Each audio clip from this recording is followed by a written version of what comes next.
Welcome back, everyone, to the Moms Like Me podcast, powered by Support Now. I'm thrilled to invite back our beautiful guest, Ebony Ford.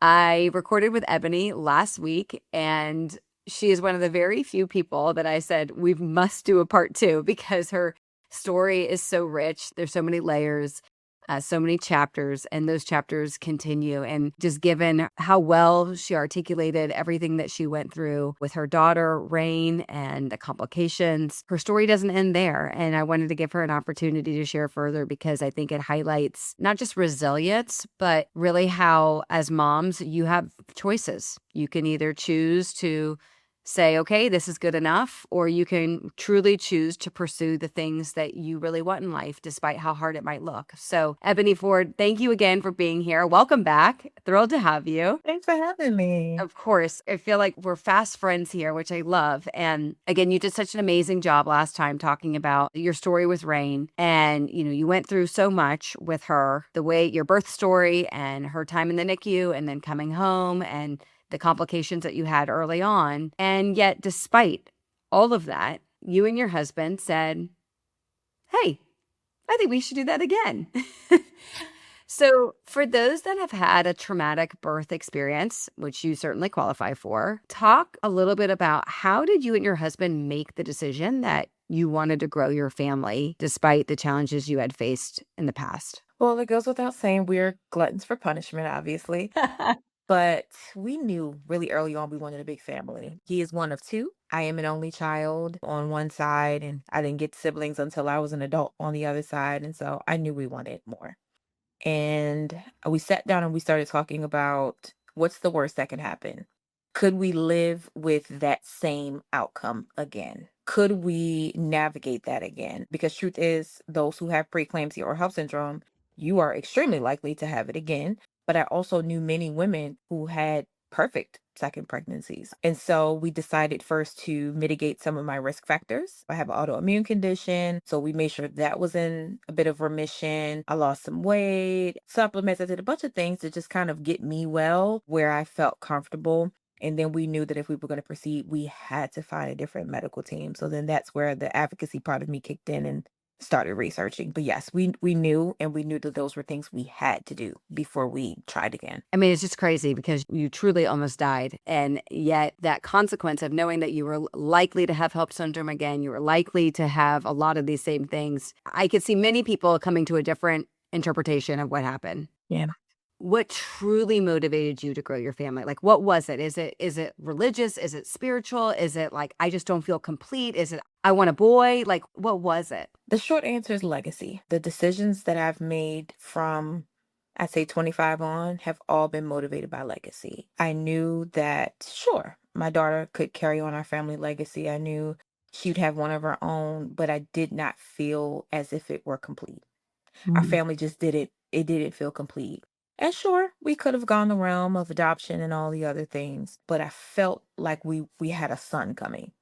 I Mhm. felt it. I felt it in my gut. I started dreaming about it. I started seeing this little boy with big curly hair and gray eyes, and he was like the splitting image of my son. I saw it. And my husband too was like, "Man, I would love a son." And so we sat with it. We prayed about it because we are spiritual, and we felt peace. So we proceeded in knowing our history. Our history is that although it was not a great ride, we survived it and we were kept through it. And we knew that there was no risk of our history failing. And history is we've survived 100% of what we've already gone through. So why wouldn't we survive this too? I love that so much. So you mentioned this earlier. I want to touch back on this. So clearly, the decision was we must find a new medical team. What was the due diligence process like for you to find the right doctors, to find the right practice that understood your history, understood the risk? How do you assess, who could be good for you this second time around, or this next time around, rather? So I'm fortunate enough to be a part of the Maryland Mortality Review Board. And so I get to see cases of women who die in pregnancy and up to a year after. Oh, And so that gives me access to some CDC information, some Maryland Department of Health information. And so I can kind of see where things are happening in my state. There was a new facility that had just been built. And I wanted to just look into this. I'd never used this particular medical system before. And so I looked into it. I looked into the C-section rates. I looked into all of those things and just decided to give it a go. Just call and see if they were accepting patients, and they were. And I took my medical records, my complete records from my pregnancy with my daughter up until about 3 months postpartum. I took all of that, got it condensed, and made a preconception appointment. Little did I know I was already pregnant. Oh, But I made a preconception appointment, and it just so happened that the doctor that I could schedule with was amazing. He was not new to that practice. He had 30 years in the game. I never had a male physician before. And it just so happened that all the pieces aligned, that I had a team that looked like me. More Mhm. specifically, that looked like my father. I had an all male Black team. That does not happen. Wow. MFM, midwife, OB, it just doesn't happen. And so it felt like all the stars aligned for something different. Wow. And people often said, "Did you seek out that?" And I said, "No, I did. I actually didn't. It aligned." And when I went into the meeting with him, he grabbed the MFM to talk to me. The MFM grabbed the midwife, and then we all just sat there and talked. And they went through and just said, "Oh, well, I would have done this. Okay, well, when you presented with this, I would have admitted you that day. You would have never gotten on the plane. Yeah. I would have tried to keep you pregnant until 32 weeks at minimum." They all just kind of said the different things that they would have done.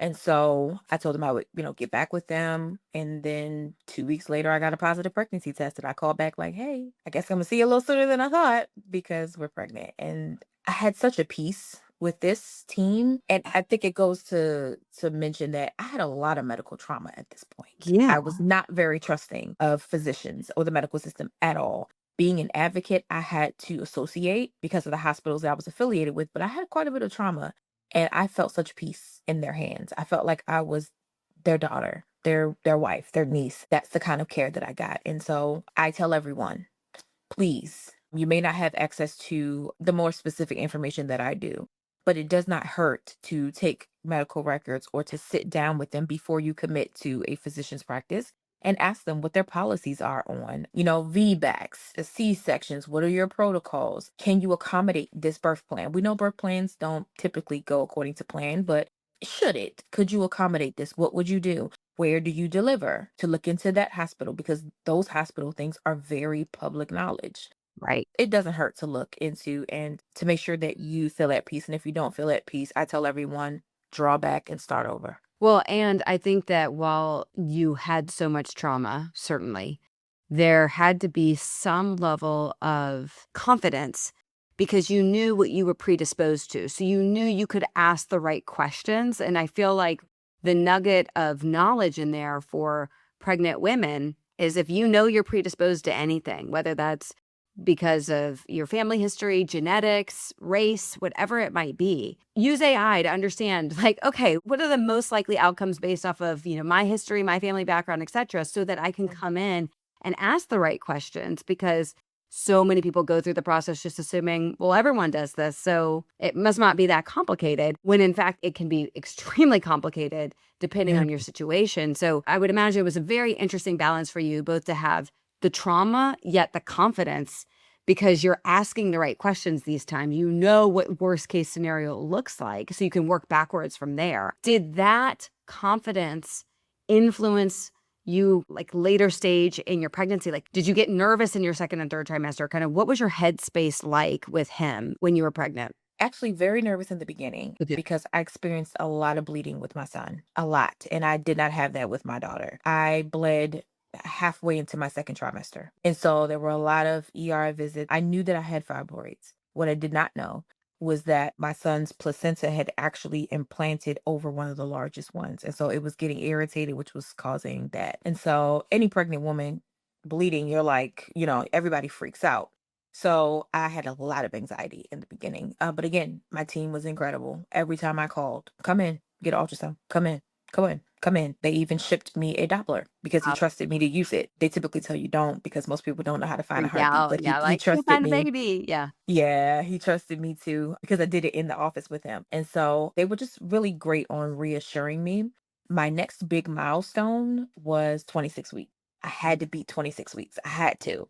And I did it effortlessly. No bed rest. I would say I kind of set myself down, Mhm. but no bed rest. I did as I pleased. I had no reason not to. I had great energy. I Mm. wasn't sick, no morning sickness, nothing. And so when I hit 26 weeks, it was like a huge celebration. Like, man, that 26 weeks and 6 days, making it one day past the last, huge celebration. I bet. And after that, I was like, okay, I got this. I got this. At least he'll be one day further in gestation than her. Like, we did it. We beat it. And then 27 weeks came, and then 28 weeks came, and then midway through 28 weeks is when the blood pressures started getting crazy. And that's when I got a little bit of fear Mhm. that perhaps this wasn't going to be the same. I didn't get to experience gradual blood pressure spikes the first time. It was normal. Now you're about to die. Right. This time I got to see the walk up of the blood pressures. I got to see the actual subtle signs of preeclampsia. So I was actually documenting what I was feeling. I also had something called a remote blood pressure cuff, which I have advocated on Capitol Hill for. Everyone should have. My numbers were automatically transposed into my chart. I didn't have to remember them, I didn't have to write them down. Wow. My team could see in real time what my numbers were like. And so they were taking the journey with me, and it was easy to make the call to get on medicine to control my blood pressure. It was easy because they were on the journey with me, and it was well until it wasn't at 29 weeks when I had to be admitted. So, So admitted at 29 weeks, yeah. and what happened from there? So I got admitted because I went in for an ultrasound and they realized that my son's heart rate was having decelerations. Yeah. And so they sent me for a stress test with ultrasound and they noticed some cord flow issues. And so they then sent me for a full body scan for him.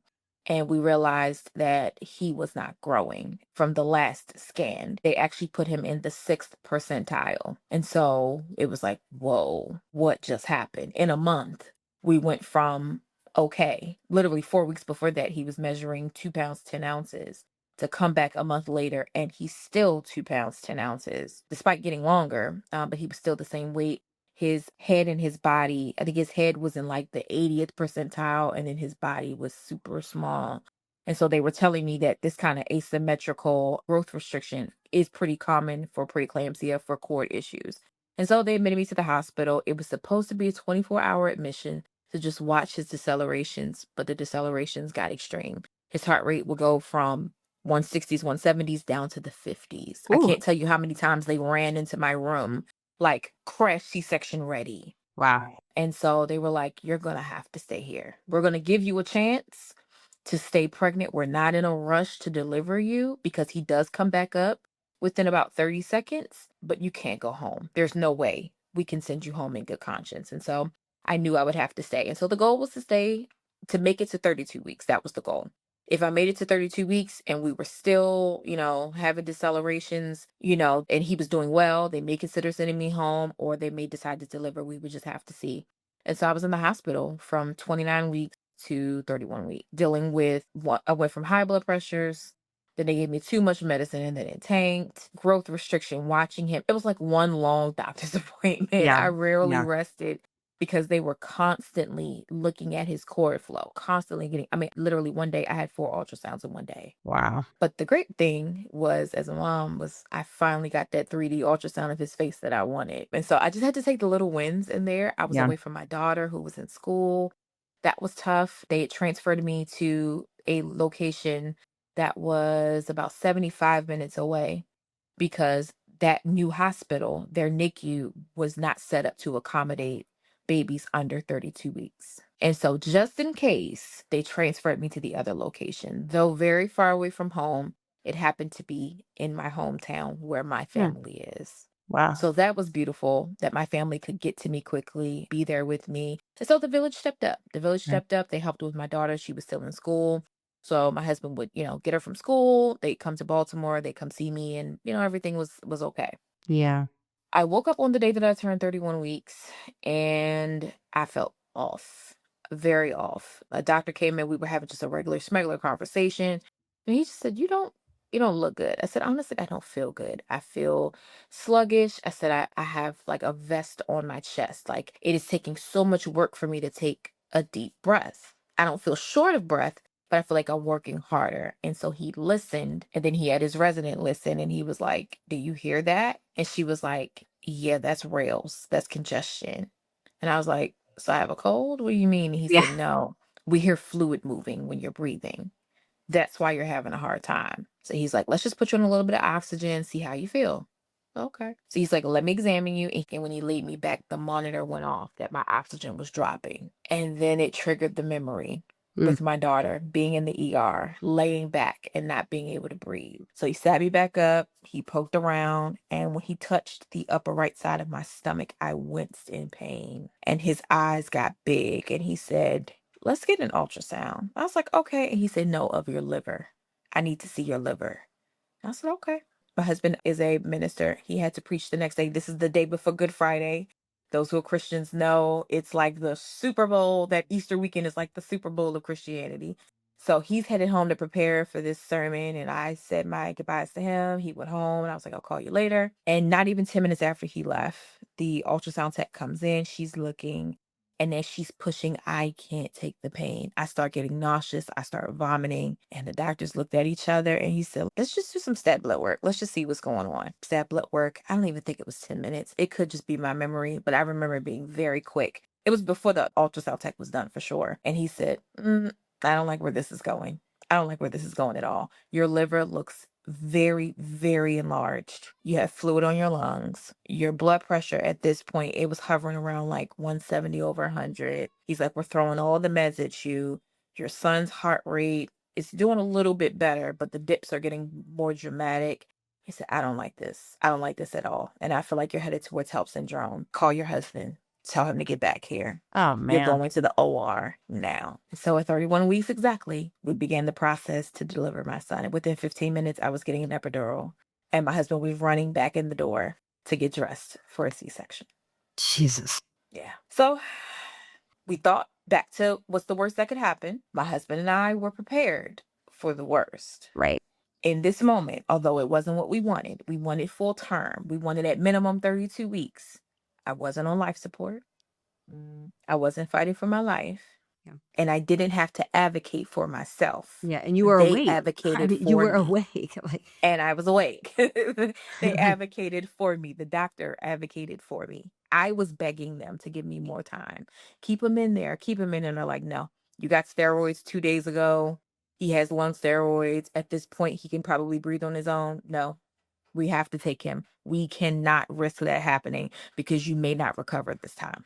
And so my son Roland, on April 6th, 2023, was born, weighing 2 pounds, 13.8 ounces, screaming, breathing on his own, needing no assistance. Tiny, but very mighty. Very much a 31 weeker in his physiology, although tiny. And he went off to the NICU. I got to see him. I was awake for the entire C-section. He went off to the NICU. I went off to the PACU to recover. And I actually met my son the same day I had him. wow. It's evident your, like, perspective on this is so skewed given your previous experience, whereas, like, for some people, this would have broken them and been just so traumatizing, and it is still traumatizing relative to what you experienced before. It was like, "Oh, this is ideal. This is a dream. I'm awake. I can Yeah. recover. I get to see my son." And again, confidence. I would imagine you also had the confidence that he would be okay because you had seen your daughter as a micro preemie Mm-hmm. do and flourish to a healthy child, that, like, the fear of the future wasn't as pronounced. Is that a fair Yeah, assumption? absolutely. And I knew what a 31 weeker looked like. I knew what a Right, 31 weeker could do, right. not just because of her experience, but because by this point, I had almost 5 years of experience doing peer mentoring in the NICU. So I stood by mothers of 30 weekers and 31 weekers. I knew Right. what to expect. And so that gave me peace, knowing that he wouldn't need to be intubated and all the oxygen Yeah. steps, that he would be eating in about a week or two. Like I knew what to expect. And so that gave me peace. So, Ebony, one would think, okay, well, certainly God is done putting me through all these trials and tribulations. You know, Mhm. I've got my 2 children home, and you could go back to not just but being an advocate and doing all the wonderful work you're doing. And God said, hold on one second. I have one more thing I want to throw at you. Why don't you share what then transpired from there? Sure. So After 6 weeks, my son came home from the NICU. He was 4 pounds on the dot, tiny, but amazing, healthy, no issues. And we went on to begin our life as a family of four. My daughter just got an autism diagnosis, so we were navigating that, and life was great. That was in March that my son came home. Thanksgiving. My husband woke up with a headache. Standard headache. I'll take some Tylenol and go on about my day. It helps for context to know that my husband has a bleeding disorder called hemophilia B. He has severe hemophilia B. Hemophilia, in short, is where you are born without the factors that help your blood to clot. So you have to take medication to help your blood clot as it should. Mm. And so it runs in his family. They knew he had it since he was about 18 months old. And he had a brain bleed when he was 18 months old that led to a stroke. They said all kind of terrible things. He recovered amazingly. He had another incident in, I can't remember the year, but he was like 19 or 20. They gave him medicine. He had just a little spot of blood on his brain, gave him medicine. He was great. When our daughter was about a year and a half, he had another incident, little spot of blood on his brain, gave him medicine. He was home in 24 hours. Everything was great. And so when he got a headache, I immediately was like, oh man, please don't let this be a brain bleed. And he seemed okay. I didn't hear him complaining anymore. We got through Thanksgiving. The next day, actually, rather the next night, I heard him vomiting in the bathroom. And I got nervous because my husband doesn't get sick. And headache and vomiting said to me, oh God, we probably have a brain bleed. And so when he came out, I said, do you think you have a brain bleed? And he said, yeah, I think I do. All they do is give me more medicine. I'm just going to take more medicine and I'm going to lay down. So, okay. It was Saturday night. So, all right. Lay down. We got up the next morning and he could barely open his eyes. I could tell it was paining him to open his eyes. And Mm. I said, okay, I'm not really comfortable with this. You need to go to the hospital. Mind you, he's a musician. So he was due to play for two churches that morning. The first church was an early service. I demanded he call out. And so he called out. The second service, there was nothing, no one to replace him. And so we went, we did it. But I immediately pulled the plug after he did his part. Like, we need to go. We need to go home. And so for the next few hours, I begged him to go to the emergency room. Begged him, please just go, just go, just go. I know you don't want to be admitted, but let's just get it over with because you're not getting any better. Finally, around 6 p.m. that night, I convinced him to go. I was getting my daughter ready for school. Infant was in the tub. And I'm like, take an Uber. You don't need to drive. Go. He said, okay, I'm going to go. Grabbed his stuff and he went. I'm waiting for a call. We're talking while he's in the waiting room waiting. Everything's great. He texted me and said, hey, I'm headed to the back. Then he texted me and said, hey, I'm headed to CT scan. Okay. Putting the babies in the bed. I remember I was sitting down at my kitchen table. I was doing my homework and the phone rang.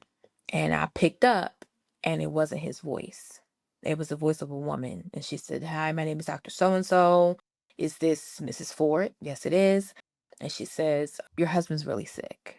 I said, what do you mean he's really sick? I just talked to him. And she said, your husband's brain is bleeding. I said, yeah, I figured that. And she said, no, this isn't like the other bleeds. He's bleeding into his spinal cord. She said, I need to crack his skull immediately. And I need your permission. And I'm like, crack his wait, what do you mean crack his skull? Did you guys give him medicine and he's fine? And I'm going through all the instances of all the bleeds, and she's like, this is not that. This is not that. She said, and I will call you back and I will explain it in depth. But right now, we are losing precious time. She said, I need to crack his skull. So I began giving all of these clearances over the phone for them to do all these different things, anesthesia. Then the ICU doctor called. It was like one after another. Everybody started calling. And when the phone stopped, it finally sank in. My husband's getting ready to have brain surgery. What in the world? We were just sitting at the Thanksgiving table together, normal. Jeez. And he always having brain surgery. And so hours go by. Of course, I'm not sleeping. And I get a call back telling me that he made it through surgery. He's headed to the ICU, that they could not put his skull back on because his brain was so swollen, and that he's going to remain on all the life support stuff for some time. And then they'll see if they can put it back on, that I can visit in the morning. Jeez. And Oh, I lost it. I lost it. I remember just falling in my living room floor and just screaming because how did we get here? And I'll fast forward a bit. That next morning, I decided to send my daughter to school to give her some normalcy. I didn't want her sitting in the hospital with me. So I got her on the bus, and as I'm getting her on the bus, I get another call, and they're saying, "Hey, his brain is bleeding again. We got to go back in. we need your permission again. And I said, do what you have to do. And she said, Mrs. Ford, I can't make any promises, but I'm going to try to save his life. I And said, what do you mean you're going to try to save his life? You saved his life. She said, no, we can't do this again. If he bleeds after this, there's nothing we can do. I push my daughter on the bus. I run in the house, scream, cry, get my son together. We get our things. We go to the hospital. He's coming out of surgery. He's settled in the room, and I walk in to see a man that I do not recognize. His head is swollen beyond recognition, staples all down his head, drains everywhere, blood all behind. He's literally bleeding out of the staples. He's bleeding into a bag. And I'm just like, how? They had a chaplain there ready to receive me. Doctors were there. Everybody was ready. I think they called. They knew I was coming up. So everybody was in the room. So I really couldn't even focus on him because I had a whole team waiting to greet me. And so after a few minutes with him, they took me into a conference room and sat me down. And they were like, so we lifted sedation, which we did last night, and we would get him to give us thumbs up on both sides. Your husband can't give us a thumbs up on his left side. And we suspect that because of all the bleeding, he's had a stroke. She said, we will confirm it in a few days, but we're pretty sure he's had a stroke. I said, okay, we can live with a stroke. We can live with that. What else are we doing? What are we doing about the bleeding? And so that's when the advocacy comes back up. And I advocated for a medicine that he had once been on. We learned that this whole thing was happening. It was linked to a particular vaccine that he had gotten, which caused him to bleed and his medicine not to work. And so we were going through all of that. And those next few days, I kept hearing that my husband only had a 17% chance of survival. I barely left the hospital. I mean, I literally went home to get my daughter in bed, school, and I was right back there. 11 long months in the hospital. 11 long months of tracheostomies, feeding tubes, him not being able to talk, him being unconscious for 4 weeks. My daughter missing her father, not knowing why she can't see her father because I just didn't think it was wise at that time. Holidays, Christmas without our son's first Christmas without his father. Whew. Hardest thing I've ever done was to keep looking doctors in the face, convincing them that my husband's life was worth saving. Every day I would go in and I would lay my son, who was about 6 months at this point, I would lay him on the bed and I would put my husband's arm around him. And the day he woke up because my son like rolled. He tried to roll and my husband like jumped like he was trying to catch him. And I ran out like, oh, he's waking up, he's waking up, he's moving, he's moving, he's moving. And so they came in and they're like, Ryan, can you do this? Can you do this? And he started responding to the commands. He started giving a thumbs up. He started moving his arm. He started shaking his head. His left side was still not functioning, but he was able to do the commands because the fear was his brain was so damaged, he wouldn't even have cognition of what was happening. The right side of his brain, he'd actually had 3 strokes, it turns out. And so that whole right side was just completely atrophied, is the way that they explained it. But over 11 months, physical therapy, feeding therapy, speech therapy, over 67 rehab denials. No rehab on the East Coast would take my husband because they don't take patients who take IV medication, and there is no pill for hemophilia. All the medicines are IV because it's a blood condition. Yeah. I ended up having to write to the FDA for compassionate use for a new medicine that was coming out that was subcutaneous. Again, a lot of advocacy, day and night, calls, letters, emails. They finally granted my husband compassionate use. And because of that medicine, he was able to finally go to rehab for 8 months. And he came home to us. Not the man that he was, paralyzed on his left side, but talking, trach out, feeding tube out. I had to learn how to transfer him in and out of bed. I had to learn to change him. All of those in sickness and in health things that we think don't come until we're 70 or 80 years old came to me at 37. Wow. And so here we are, 2.5 years later. He is still fighting for his mobility. He is at home.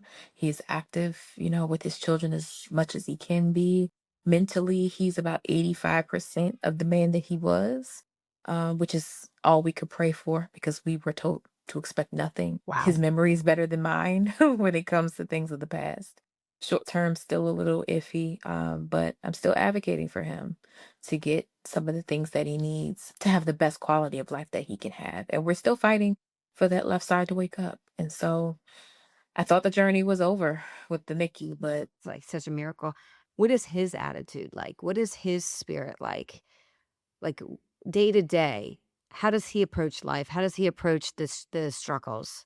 I won't say every day. I'll say every few months has a different ring to it. But right now, he is fighting so hard every day to just show up in the ways that he can show up. Yeah. You have to understand, this is a man who never let me stay up at night with an infant. When people talk about the infant trenches, I can't relate because my husband kept my son in the living room so that I could sleep, so that I could pump. He still got up in the morning. He did my daughter's hair. He put her on the bus.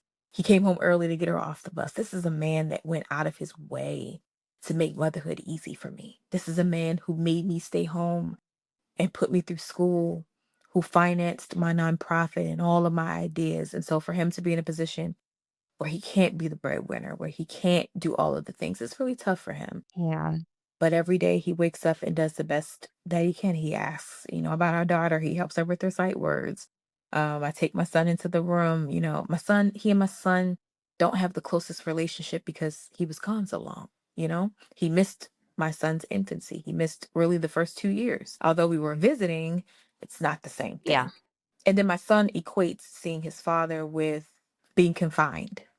So at the hospital, my son had to be in a car seat or in a stroller. He couldn't roam until he started walking. And then even then that was limited, which caused developmental delays for my son. Right.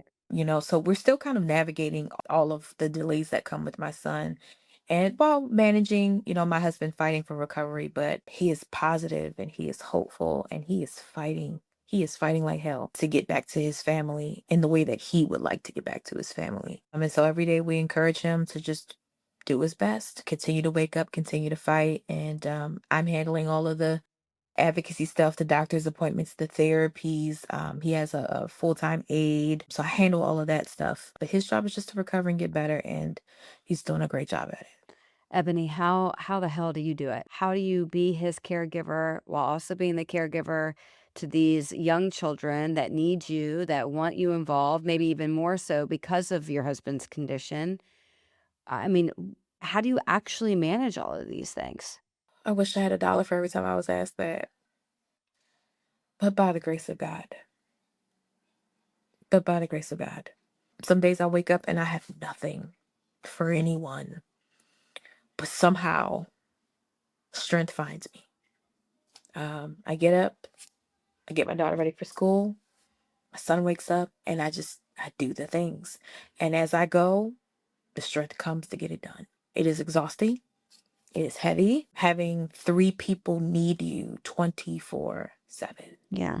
Being away from my family makes it even harder. He has some family here, but I'm carrying this. What role, if at all, has community played for you all? Friends and family, stepping up, not stepping up? What has that been like for you? So I've learned a lesson through all of this, and that is that community is not always built of those that you can touch. Some of the strongest pillars of my in my community, I have never hugged, I've never touched. Online community is such a powerful thing.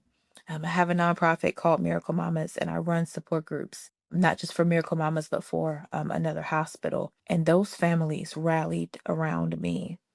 When I had to take off a few weeks, they were reaching and calling. I was opening my door to cases of diapers, wipes. My son wasn't even on formula. We'll sent formula, clothes.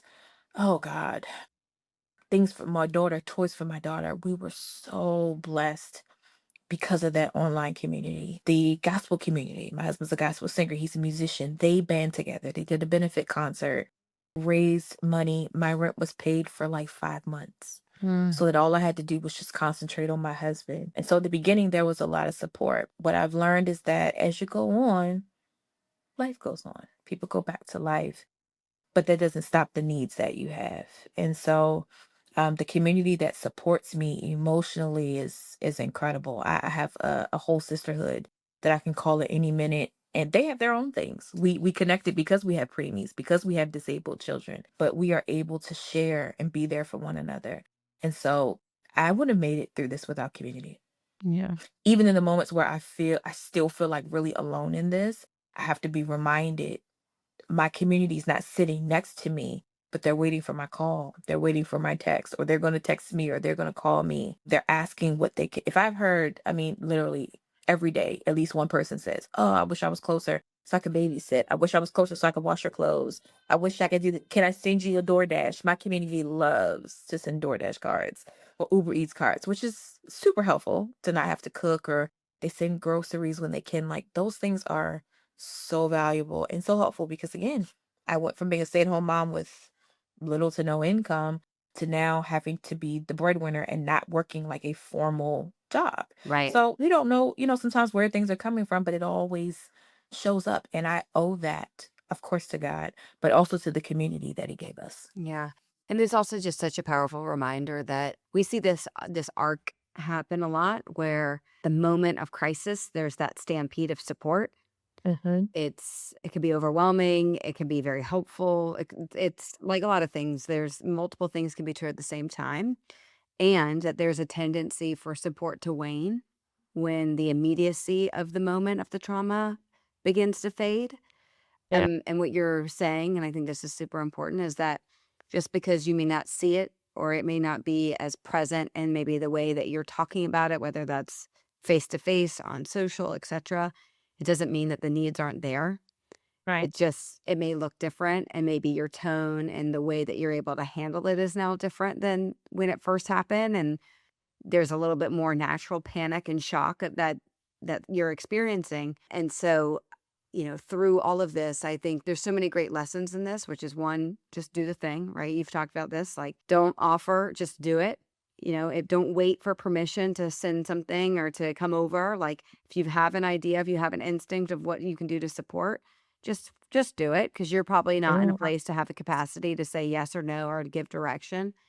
Yeah. And just because you may not know an update day to day, hour to hour like you once did, doesn't mean there's not needs. Right. There's still needs. Yeah. Ebony, as we wrap up, I do hope there's opportunity for us to continue to collaborate and find ways for whether it's through support now or otherwise, just for your community to know that there are consistent ways of showing up for you.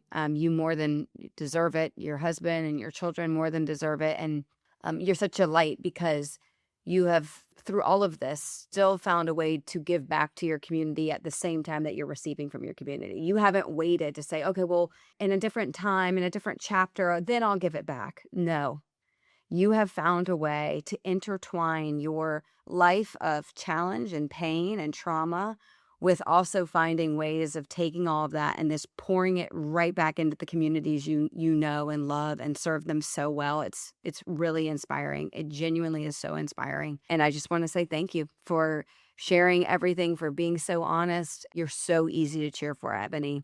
And Mm. you have a forever fan in me that will be looking for ways to support you further as well. Thank you. I really, really appreciate that. And what you're doing is amazing. I told you this behind the scenes. I wish I would have known about support now when this first happened because it would have been amazing. Because you're trying to remember everybody's saying what they want to do or what they can do. You're trying to organize and I just tell people do what you would want someone to do for you. Don't bombard the person with 1,000 questions. If you think you would want groceries, just order it. And if you don't know what to order, send a gift card for it. Like, just do it. Don't wait for the call me if you need something because the call's never going to come. They're overwhelmed. They have a lot going on. Sometimes you don't even know what you need. And so things like support now really just take the guesswork out. Yeah. It's easy to show up. And so thank you for what you are doing. It is incredible and it makes it very possible for people who feel like I don't even know what I could do in this situation. it gives them options. It takes the guesswork out. This is how you can show up for a family. Thank you. And so I often tell people I may have drowned, I may be drowning over here, but I survived over there. So I can trade water here, but I can show you how to survive over there. And so that's why advocacy keeps me going. It fuels me because I've already done the NICU. I can tell you how to get through that. I've done 11 months in the hospital. I can tell you how to get through that. Now, where I am right now, mm, but that I know how to do that. Let me help you through that. You don't have to drown. I got you. I And love that. so advocacy keeps me going. It literally it drives me to get out of the bed every day, along with my family, of course. Of course. Ebony, thank you again for joining us. Again, part two was just as wonderful as part one. For those that haven't listened to part one, I encourage you to go back and listen. And Ebony, look forward to future conversations with you. Of course. Thanks for having me again.